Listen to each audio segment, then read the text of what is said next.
So, according to this, my name is Sam Coley, and I'm degree leader in radio at Birmingham City University here in the Midlands. And some of you with sharp ears will notice that I'm not from Birmingham. Does anybody want to take a guess where I'm from? Melbourne. That's an interesting one. Anybody else? No? Well, I'm not an Australian, but I won't hold that against you. I'm from New Zealand. New Zealand. So if anybody has any questions about Lord of the Rings, just ask me. I'm happy to answer any questions. But I'm not here to talk about Gandalf today. I'm here to talk about radio. And when I was your age, I wanted to be a presenter. I wanted to be a DJ. Anybody here want to be a DJ? Maybe? Yeah, maybe, perhaps. Have you ever fantasized about it, playing your own records on Radio 1, perhaps? Well, I did. I really wanted to be a DJ. But actually, my life in radio has involved pretty much everything but being a radio presenter. So I'm going to talk to you a little bit about some of the other opportunities that are available in the radio industry that aren't just being a presenter, aren't just being a DJ, spinning the records and that sort of thing. So let's take a start. You know what one of these are? It's an iceberg. Have you ever heard the expression, the tip of the iceberg? Yeah, good. So over here somewhere, we've got Leonardo DiCaprio and Kate Winslet, and they're about to have a big accident. But at the very top of your iceberg, you've got DJs, you've got presenters. These are the face of your radio station. These are the people that are the outward-facing presence of what a radio station is. So you switch on the radio, you hear the DJs. Make sense? But actually, if we go below the surface, if we look at the iceberg itself, there's a lot of other roles within a radio station that you can do. And they sometimes make a really good start to getting into being a DJ, but it's really important to realize that radio's a team effort. Although you see, or hear at least, the DJs and the presenters at the top, there's all these other people working together to make a radio station successful and exciting. So what I'm going to do today, and I'll try and keep it reasonably quick, is just go through some of these roles so you can get a feel for what the other people in a radio station do. And let's start with news. News is really important to a radio station. Every hour, people are tuning in to hear the latest news. You may have heard Newsbeat. Yeah. Sky have a news service as well. A lot of news covering all radio stations. And what's interesting about news is that different radio stations have different news services. So the news that you hear on Newsbeat about Miley Cyrus perhaps and her latest antics, you will not hear on Radio 4 News. So news has to be changed and adapted to suit different audiences. You can be a reporter. You probably figured out what a reporter does. They're going out, they're finding the stories, they're interviewing people, they're writing up journalist articles, bulletins, etc., and then they're reading them on the air. This guy, the news editor, is a person who selects which stories will go out, which order of importance. So the biggest stories clearly go at the beginning, and you might have a humorous one maybe at the end of that particular item. But these are all hugely important in getting news to people through the radio. So you might want to be a reporter, it's a good way to start, or become an editor down the track. Now we get to the producers. Now these are really important people, and in fact, it's the radio producer who has the power. It's not the presenter, it's not the DJ. You might think that Zane Lowe is running his own show. He is to a degree, but there's also a producer in the background who's telling him to speed up or slow down, or saying, we're running out of time, Zane, wrap it up. They're often selecting the music. They're often playing the music. The DJs just talk, and it's actually the presenter's producer who actually fires off the music, brings in the guests, makes sure all the levels are running so it's not distorting. So the radio producer is hugely important. The broadcast assistant is the person who helps the producer. They're there to maybe do some research, find out some background information, gives it to the producer, who gives it to the presenter. So that's a really important role, and this is a great way to get into the industry as well. There's always lots of assistant roles. Does anybody have any idea what an imaging producer might be? Does anybody know what imaging is? No idea whatsoever? What do you think imaging is? Pictures. Isn't that interesting?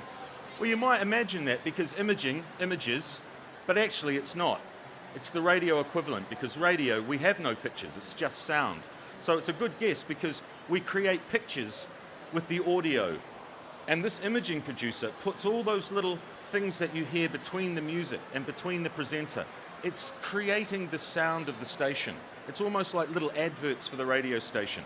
I'll give you an idea of what I'm talking about, and this is an example of imaging from Radio 1. So if you could play it now. BBC Radio 1.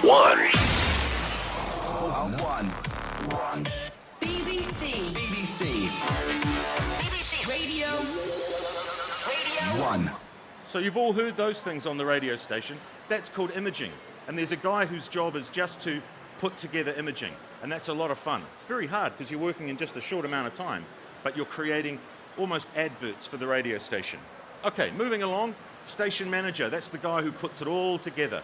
He's responsible for making sure that the clients are happy, that all the people who are hired and also fired know what they're doing. And he'll also work with the news team and all the other aspects to keep the station running. But it's actually the program controller who selects the songs that come up. So if Lord's got a new song coming out, she's from New Zealand as well, then it will be the program controller who selects that song and puts it in the rotate.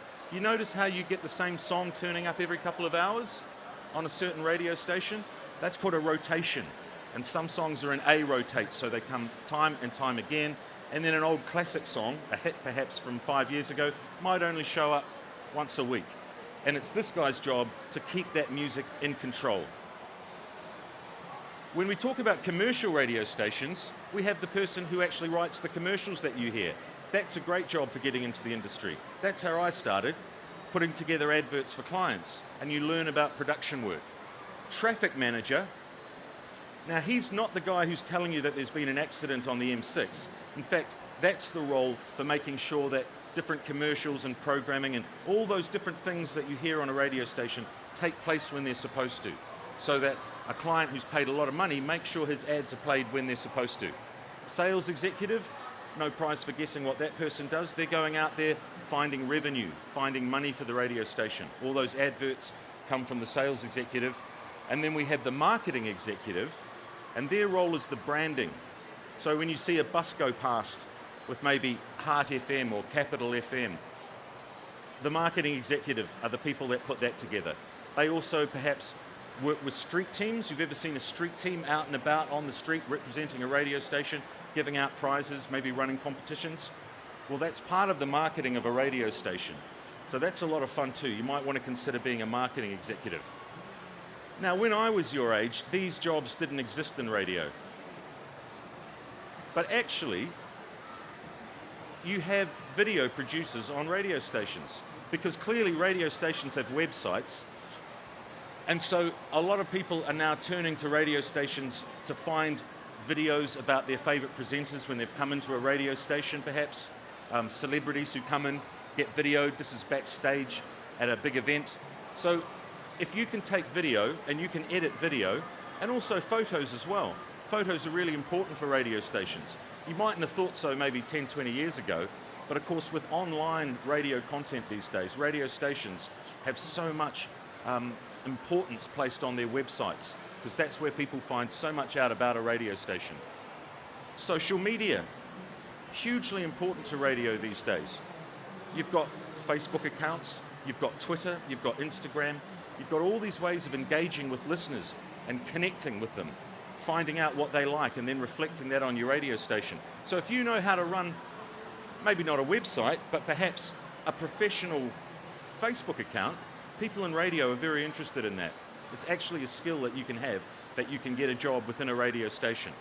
So video producer, if you know how to do that, that's of interest to radio, and also social media as well. But I know some of you are more interested in being a presenter than some of those other roles, and that's fine. I'm just showing you that there's more to it than just being a radio presenter. But if you want to be a radio presenter, and why wouldn't you, then that's fine. Does anybody know where this guy's from? Does anybody know who this guy is? Zane Lowe? You've never heard of Zane Lowe on Radio 1? You have. Great. Where's he from? New Zealand. He's another one. He's a great presenter. He's done very well for himself in the industry. He's got millions of listeners tuning in each week. And I had a chat to him, and I asked him if he would give some advice about becoming a radio presenter. So here's some of his words of wisdom. If you could play the audio. I think if you want to get into radio, sort of DJing and being in front of the mic, everyone's path is different. I can only speak from experience, my own experience. And I sort of always followed my passions really and kind of tried to stay as close to the things that interested me the most. So whether that's news or sport or entertainment or politics or current affairs or music, whatever it is, I think if you know what the end result, you might not get to that corner of the room straight away, but if you sort of slowly but surely gravitate towards it just by sticking to your goals and focusing on where you want to end up, then whether it's consciously or even subconsciously, every conversation you have, every experience you do will contribute towards that. And then you look back on it some years later or months or however long it takes, and you'll be amazed at how quickly or how effortlessly it seemed. It seems really painful at the time, and it seems like a long process, but just follow the thing that you're closest to and try and identify that one area that you really want to be involved in. Beyond that, just be good to the people that you meet, because I think it's the relationships that you make along the way with the people in the industry you want to get into, which are the things that hold you in good stead the most, and the people who seem to get the work are the most memorable. So some words of wisdom from Zane Lowe. If you really want to get into radio and you're wondering what's next, there are some very simple tips that I can give you. And the main one I would give you is just to do it, just to make radio. Because unlike television perhaps, although that's not impossible these days, it's very, very cheap to make your own radio. If you've got a laptop or access to a laptop, it's got a microphone in it. It can record what you're saying. You can add music to that with a free software that you can get online. You can make your own radio programs. I used to do it with a terrible old crappy cassette deck when I was a kid. But now you have wonderful digital technologies allowing you to make your own little programs and podcasts and dramas perhaps, and then you can upload them on websites like these. All completely free. SoundCloud, Mixcloud, AudioBoo. Have some of you guys heard about these before? Well, they're really great websites because you can upload your content and then you can allow other listeners to listen to it and comment on it, and you can build up an audience that then you can use to get yourself a foothold in the industry. Now, it may just be hospital radio. That's a great place to start. There are a lot of ways that you can actually get a name for yourself.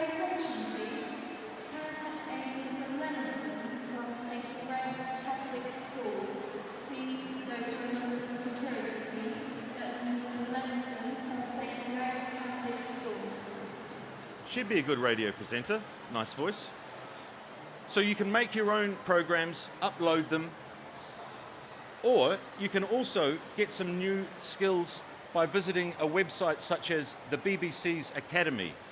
So take a little note of that, because again, this is completely free and it will give you fantastic advice on radio and how to become a producer or a presenter, how to do outside broadcasts, being outside of a radio studio. This is all free. You can do it yourself, build up an audience making your own content. So that's a really good website to visit. Or perhaps you want to visit Creative Skill Set. And these guys are designed to give you the skills you need and the background information about certain creative industries, hence the name Creative Skill Set. So even if it's television that you're interested in, doesn't matter.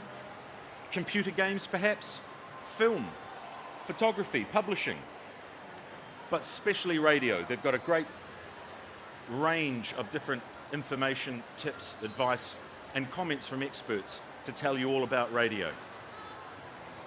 So I think that's pretty much my time is up.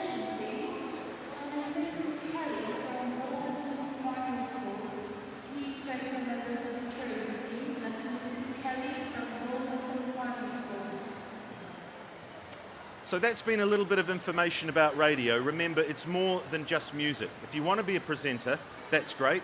Not hard to do in terms of making your own content. Hard to get on being a top flight Radio 1 presenter, but not impossible. But you have to start by doing it yourself, by making content, learning your skills that way. But there's more to it than just being a presenter. There's a lot of other things, and we've touched on some today. I hope you found some of that useful. If you visit some of these websites that I mentioned, you'll find out a lot more. Are there any questions? Yeah. Can I have your attention, please? Can Miss Parker from Paul Hayes High School, Miss Parker from Paul Hayes High School, please go to the member of the security team? Yes. Testing, testing. So, how do you become a television presenter? How to become a television presenter? What presenter? How do you become a television presenter? A television presenter. Well, quite often, if you want to become a TV presenter, you start on the radio.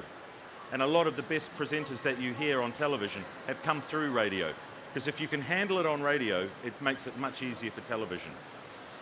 So I think it's a really good point to say, start on radio. If you can do it on the radio, television's easy. Radio's much harder than TV. So if you've mastered radio, you can go into TV from there. Any other questions? I'm going to assume I've answered all your questions. Thank you for coming along today. I hope you enjoy the rest of the session. All the best.